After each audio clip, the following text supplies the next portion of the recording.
नमस्कार दोस्तों, मैं हूं डॉक्टर अर्पणा। स्वागत है आप सब लोगों का आपके अपने चैनल में। दोस्तों, इस चैनल में हम लोग बात करते हैं कि कैसे होम्योपैथी की दवाइयाँ हमें अलग अलग बीमारियों में मदद कर सकती है। और आज हम बात करेंगे हाइपोटेंशन यानी लो ब्लड प्रेशर के बारे में।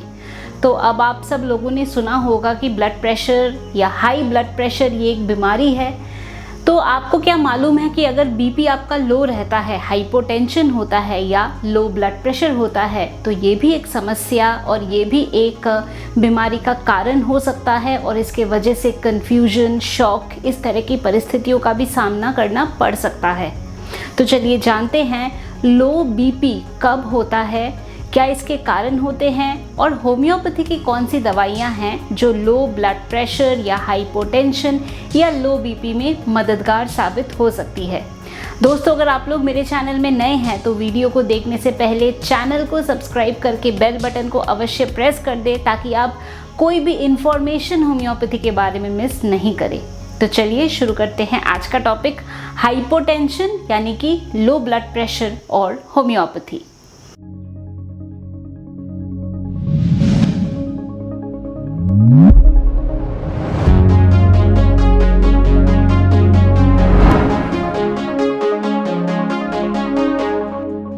तो दोस्तों, हाइपोटेंशन या लो ब्लड प्रेशर हम कब कहते हैं? अगर आपका बीपी 90/60 से कम हो रहा है तो इसे हम हाइपोटेंशन या लो ब्लड प्रेशर कहेंगे।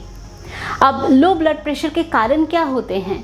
यानी आपका जो हार्ट है ये ठीक से ब्लड पंप नहीं कर रहा। आपका बीपी क्यों कम है? क्योंकि जो ब्लड सर्कुलेशन है वो बहुत फीबल है, वो बहुत धीमी गति से आपके बॉडी में सर्कुलेट हो रहा है। ये मतलब होता है लो ब्लड प्रेशर या हाइपोटेंशन का। और ये क्यों होता है? अगर आपके बॉडी से कोई हेमरेज हो गया है, बहुत ज़्यादा बॉडी में से ब्लड लॉस हुआ है या डायरिया हुआ है या लूज मोशंस हुए हैं, यानी बॉडी के फ्लूइड्स निकल गए हैं, तो इसके वजह से आपको लो बीपी हो सकता है। इसके अलावा जो आपका हार्ट है वो अगर ठीक से अपना काम नहीं कर पा रहा है, हार्ट मसल्स में कोई प्रॉब्लम है, मायोकार्डाइटिस हो रहा है, तो ऐसे कंडीशंस में भी ब्लड की जो पंपिंग है वो प्रॉपर नहीं होगा और उसके वजह से भी आपको हाइपोटेंशन या लो ब्लड प्रेशर का सामना करना पड़ सकता है। ट्रॉमा के वजह से या टॉक्सिन्स के वजह से भी ऐसा हो सकता है। कुछ मेडिकेशंस के कारण से भी लो बीपी या हाइपोटेंशन का सामना करना पड़ सकता है। आपके क्या लक्षण होते हैं लो बीपी के? तो आपको सर में एक हल्कापन का महसूस होता है, लाइट हेडेडनेस फील होता है, डिजीनेस का फील होता है, सर पे चक्कर आते हैं, वर्टिगो आता है, स्पिनिंग होता रहता है। इसके साथ साथ कमज़ोरी का महसूस होना, वीक फील करना, भूख नहीं लगना, नोजिया, वॉमिटिंग का फीलिंग होना, ये आपके कुछ लक्षण हो सकते हैं। अब अगर लो बीपी को नहीं ट्रीट किया जाए तो धीरे धीरे ये कन्फ्यूजन का एक स्टेट क्रिएट कर सकते हैं, यानी माइंड में क्लैरिटी नहीं है, आपको कन्फ्यूजन हो रहा है और ये जो स्थिति है ये धीरे धीरे एक शॉक की स्थिति में भी जा सकता है और इसको ट्रीट करना ज़रूरी है। और लो बीपी को भी ट्रीट करना उतना ही ज़रूरी है जितना हाई बीपी को ट्रीट करना ज़रूरी है। तो चलिए बात करते हैं, अगर लो ब्लड प्रेशर या हाइपोटेंशन हो रहा है तो इसमें होम्योपैथी की कौन सी दवाइयाँ हैं जो आपको मदद कर सकती है। दोस्तों, हमारी सबसे पहली मेडिसिन है जेल्सीमियम। जेल्सीमियम में हम देखते हैं कि पेशेंट को एक वीकनेस की फीलिंग होती है, पूरा टाइम ऐसा लगता है चक्कर आ रहा है, ड्राउजी फील हो रहा है, डिज़ी फील हो रहा है, उठकर बैठ नहीं पाते हैं, बॉडी में स्ट्रेंथ नहीं है, तो यानी कमज़ोरी बहुत ज़्यादा फील हो रहा है, डिज़ी फील हो रहा है, ड्राउजी फील हो रहा है, नींद आ रही है, इसके साथ साथ प्यास भी नहीं लगती है, तो ऐसे में जेल्सीमियम मेडिसिन का प्रयोग किया जा सकता है। दोस्तों, हमारी second medicine low blood pressure के लिए है चाइना ऑफिशिनालिस। और चाइना हमें तब देना है जब बॉडी में से बहुत ज़्यादा हेमरेज हो गया हो, ब्लड लॉस हो गया हो किसी भी कारण की वजह से। तो अगर बॉडी में से ब्लड लॉस या हेमरेज हुआ है और उसके बाद पेशेंट का बीपी कम हो रहा है, लो बीपी हो रहा है, तो ऐसे में आप चाइना मेडिसिन का प्रयोग कर सकते हैं। चाइना में ऐसा भी फील होता है कि कानों में आवाज़ें आ रही हैं, रिंगिंग हो रहा है, टिनिटस हो रही है, सर में हल्कापन का महसूस हो रहा है, तो इसमें चाइना मेडिसिन का प्रयोग किया जा सकता है। दोस्तों, अगली हमारी मेडिसिन है नाजा। नाजा आपको तब कंसिडर करना है जब हार्ट ठीक से काम नहीं कर पा रहा है, एक प्रिकॉर्डियल एंजाइटी है, जो दर्द है वो आपको छाती में दर्द हो रहा है और छाती से जो दर्द है वो लेफ्ट हैंड में आपको जा रहा है, गर्दन तक जा रहा है, तो पूरे लेफ्ट साइड में आपको दर्द जा रहा है, हार्ट की फंक्शनिंग कॉम्प्रोमाइज्ड है और उसकी वजह से आपको लो बीपी है, तो ऐसे में हम नाजा मेडिसिन का प्रयोग कर सकते हैं।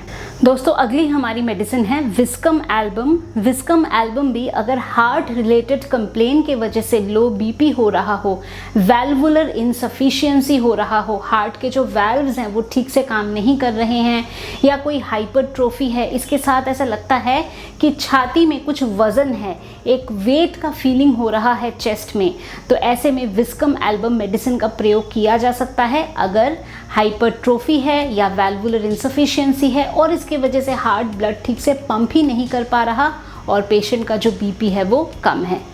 दोस्तों जो नेक्स्ट हमारी मेडिसिन है वो है नैट्रम्योर। अब नैट्रम्योर आपको कब कंसिडर करना है, जब एक्सेसिव धूप के वजह से प्रॉब्लम हुई है या हीट स्ट्रोक हुआ है, धूप में बहुत देर रहे और उसके वजह से बॉडी में से आपका काफ़ी सारा पसीना आपका निकल गया है और इसके वजह से बीपी आपका कम हो गया, इलेक्ट्रोलाइट्स की कमी हो रही है, तो ऐसे में नैट्रम्योर मेडिसिन का प्रयोग किया जा सकता है।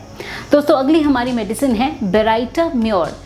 ये जो बेराइटाम्योर मेडिसिन है ये बुज़ुर्गों के केस में बहुत अच्छा काम करेगी, यानी कि ओल्ड एज में लो बीपी और स्पेशली जब आपका डायस्टोलिक प्रेशर कम रहे, यानी बीपी में जो आपका लोअर वाला पैरामीटर होता है, एक आपका ऊपर का होता है सिस्टोलिक जो नॉर्मली 120 रहता है और जो डायस्टोलिक नीचे का जो कि नॉर्मल रेंज 80 होता है, तो अगर ये आपका कम हो, स्पेशली डायस्टोलिक रीडिंग आपकी कम आ रही हो और ओल्ड एज हो, तो ऐसे में बेराइटाम्योर मेडिसिन बहुत अच्छा आपको मदद कर सकती है।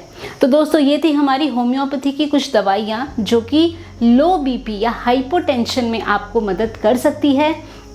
हाइपोटेंशन के क्या कारण हैं उनको एड्रेस करना ज़रूरी है ताकि अकॉर्डिंगली ट्रीटमेंट दिया जा सके।